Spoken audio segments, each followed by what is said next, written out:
Welcome to a new daily top AskReddit video. Today's topic: what is something that is widely normalized but is actually really fucked up? Poor care of, beginner, pets like goldfish, hamsters, leopard geckos, etc. The fact that one better fish requires at least a 5-gallon tank is the reason I didn't get one as a pet in college. I'm so glad I researched that because I realized how horribly betters are treated. And people don't care because they're fish. My ex-wife got my son a better fish in like a half-gallon tank. I had to research the shit out of betters and ended up sending him a 6-gallon tank, water heater, gravel, decorations, and food. Lil dude is 3 years old now and loves sleeping in his barrel. So cool to see my son take such great care of his fish. Feeding that fish comes before anything to him. The boys are going out tonight to play ball at the gym. I gotta stop by the house first and feed my fish. I'm tired, sick and don't wanna get up or go to school. Fine, but I'm getting up to feed my fish. Just cool to see a 9-year-old be that caring and responsible. Zero tolerance in schools. Protects the bully and harms the innocent. Yeah, my school suspended a kid because a person punched him. The puncher got suspended as well, but the kicker is that he didn't fight back. Sorry that happened. What did you learn? Nothing but take it or hide. Sinful IMO. The amount of plastic we use. It's absolutely insane. And then companies say they are reducing waste but actually making more plastic to say that they are saving the planet. My favorite example of this recently came up from Dempsters through Costco. They are changing the bread tags to cardboard to reduce our plastic use. Meanwhile, it comes in a bag, holding 3 other bags, and the large bag still has the plastic tag. LMAO. And then regular people are expected to bear the burden of figuring out what the fuck the particular city can and cannot recycle. And then that recycling isn't even always recycled, or it gets shipped over to some other country to deal with. The change needs to happen at the manufacturing, packaging level for it to make any kind of meaningful difference at this point. Edit. While people are reading this, may I recommend some Alan Watts?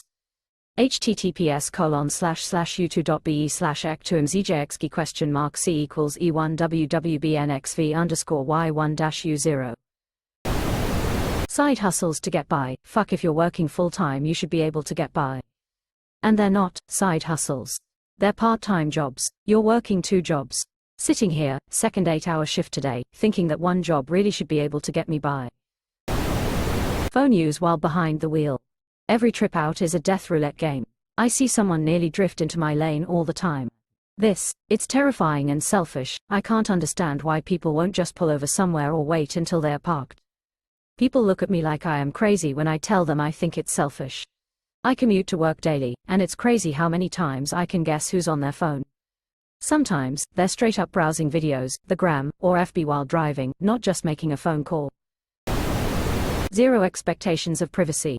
We're all expected to behave like we could be recorded at any time, and we wonder why everyone has anxiety now. I found 8 photos of myself online in odd sitting positions with people making fun of me in the comments. Nobody asked permission. I'm autistic, so my movements are a bit weird. I fucking hate it. The picture takers and the comments are fucking awful people. I'm really sorry, friend. If it makes you feel any better, they are likely all very unhappy people. That anxiety isn't due to mass surveillance, it's due to the breakdowns of social connects that started pre-80s. The ARPA released a longitudinal study on this in 2000 that showed kids today, late 90s, same anxiety as asylum kids from the 50s. It's a scary read. Many millennials, I am one but don't get this feeling, get anxiety when the device used to post this rings when we literally grew up answer a ringing ass phone on the wall with no caller ID. I am this way with the phone. It rings and I panic. Might be more so due to the likelihood it's regarding a bill not yet paid, so I suppose it makes sense. Oopses all around for this millennial. The amount of sugar we consume and give our kids. I finally found a can of peaches that didn't have added sugar or sweeteners in it. It cost $6.50. What the fuck is wrong with us? Fun fact, peaches are canned with sugar to preserve flavor and texture. Sucks that it has to be added, but without it, the peaches will soften, dull in flavor, and in color. Still safe to eat though without sugar. Here's a canning recipe that's probably less sugar that you could do at home. Ball mason jar spiced peaches recipe. South Africa specific answer: having your electricity switched off for several hours a day. This can range from 2 to 8 hours a day. We just organize our lives around it like it isn't a thing, cause we've been doing it for 16 years now. Why? It's a long story, but it boils down to our state-owned electricity supplier being mismanaged for decades, resulting in decaying infrastructure. Ongoing corruption is endemic, which in turn results in our country not being able to generate enough electricity to meet demand. Filming strangers without their knowledge or consent and posting it online for millions to see. In 2004, when I started my filmmaking classes, I did some B-roll of a crowd outside of a metro station. My teacher told me, you can't film people without their consent or knowledge. You either needs to put a disclaimer somewhere, or film their back or feet. I felt very bad about it. Somehow, this is the new normal now. I was at IKEA the other day and someone was just filming around and I'm pretty sure my face was in there. It's upsetting. I may be wrong, but I think you can do this if you're all in a public place. Working 40+ hours a week to make enough money to still be in poverty. Driving drunk, high among teens. People my age, 18, often mention it in passing like it's no big deal, then I'm treated like a wet blanket for making a thing out of it. No, Kevin, you don't drive better high, you're just selfish.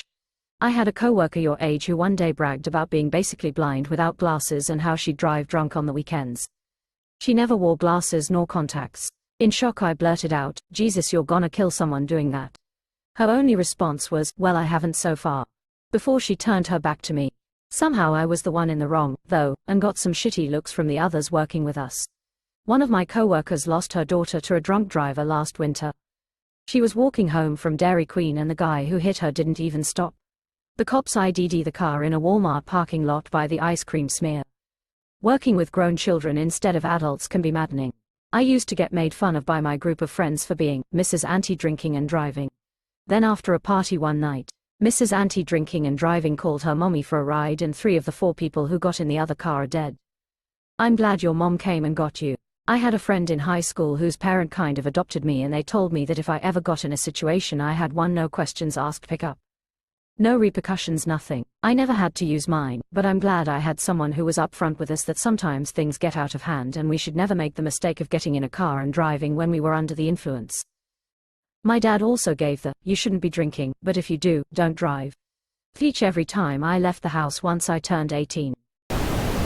Most gynecological procedures, as they often don't allow anesthetics and can be downright barbaric. Women get screwed when it comes to healthcare. The father of gynecology, J. Marion Sims, tested his surgical procedures on enslaved black women and girls, also often without anesthetics even when they were available. He actually outright bought a woman when her previous enslaver wouldn't let him experiment on her. There's a monument dedicated to 3 of the women, Annika, Lucy, and Betsy, in Montgomery, Alabama. Yes, I'm aware, and it's all, as I wrote, barbaric. Guaranteed if men had IUDs inserted, needed mammograms or had to have cervical biopsies, or had to have babies on their back with their feet in the air, there would be anesthetics, or a less painful way.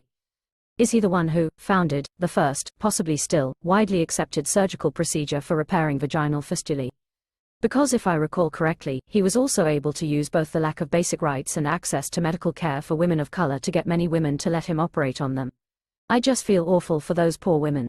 They literally had no choice but to live in shame and agony, or offer themselves up as guinea pigs for a heartless man who scarcely considered them human beyond their anatomy. I can't imagine the trauma, the humiliation of that experience, and, honestly, much of their lives. I'm really glad they're being recognized now for their contributions to women's reproductive medicine. They were incredibly brave in ways they never should have had to be. I had cervical cancer. I had the biopsy, the freezing, the cone, and a portion of my cervix cut out and stitched up with nothing more than a topical agent. I had a biopsy when I was 22 and was told to take 2 Tylenol beforehand. I even went to the appointment by myself because they made it sound like no big deal.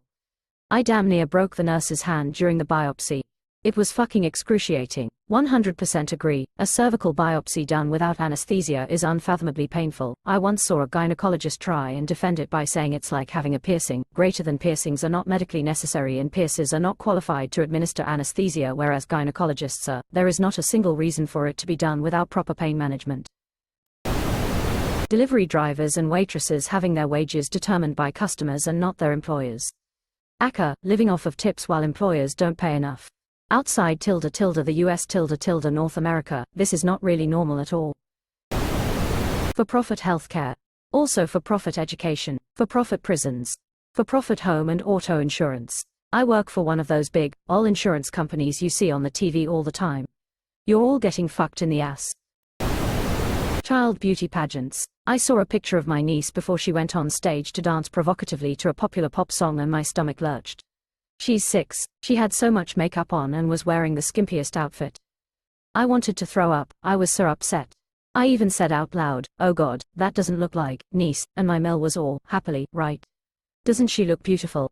Quote, ugh. Sexualizing minors at all. Expecting people to be contactable 24/7 and acting like someone is rude if they don't respond relatively promptly.